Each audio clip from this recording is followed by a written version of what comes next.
Minuit, c'est l'heure de la vengeance. Tu réclames, tu dis Seigneur, c'est l'heure de la vengeance. Je n'appelle pas un esprit, j'appelle l'Éternel des armées. À toi maintenant d'établir la justice. La Bible nous révèle qu'au milieu de la nuit, les échanges se font. Si on a changé quelque chose, toi tu es normalement appelé à 2025 de vivre une promotion. Mais si on a échangé avec la mort, je déclare que ça soit neutralisé. Au milieu de la nuit, tu ne peux pas faire les choses avec mollesse. Si tu as sommeil, organise-toi pour que le sommeil te quitte. Lave le visage. Fais tout ce que tu peux. Mais au milieu de la nuit, je crois qu'avec tous ces points que je t'ai donnés, vraiment, tu ne peux pas avoir le même regard qu'autrefois. Le milieu de la nuit est stratégique pour le monde des esprits. Ne blague pas avec ces heures-là. Que le monde spirituel ne te considère pas comme un immature spirituel. Que tous les acteurs du monde spirituel ne te considèrent pas comme un faible spirituel. Tu dois être éveillé, être fort et avoir la connaissance.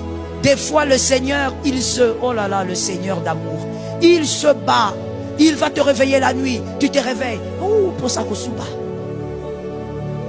il te réveille, il trouve des stratégies et des stratégies pour te faire comprendre que c'est pas l'heure de dormir. Non, tu vas aller aux toilettes, tu reviens, tu prends la couette, tu tires. Je vais continuer le rêve. Dieu utilise des stratégies. Il envoie même des moustiques. Ah oui, vous en riez, mais c'est la vérité. Dieu utilise tout ça. Ce sont les armes de Dieu.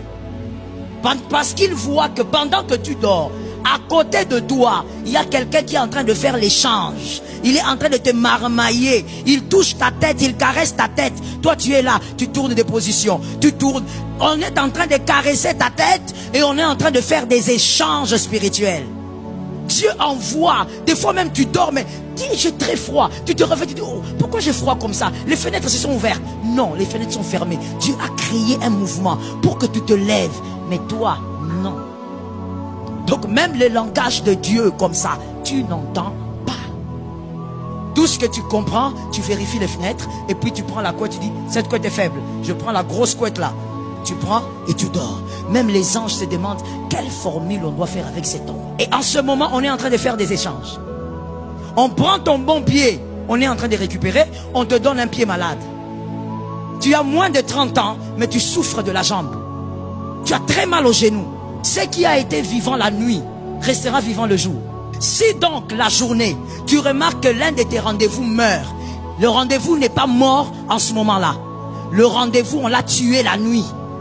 On a touché au cœur de cet homme qui devait te faire du bien la nuit. Tu te lèves, tu dis Seigneur, ce cœur-là, qu'il me serve. Mais attends, il y a quelqu'un qui regarde, il dit pasteur, c'est comment encore ça? Ça c'est pas... Non, non, non, c'est toujours en Dieu. Car il y a une écriture qui dit lorsque l'Éternel approuve les voies d'un homme, il dispose. Même tes ennemis, Dieu va les disposer.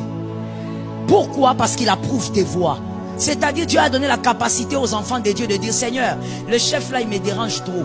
Mais moi je veux maintenant que tu inclines son cœur. Qu'il fasse partie des premiers fans là-bas au travail.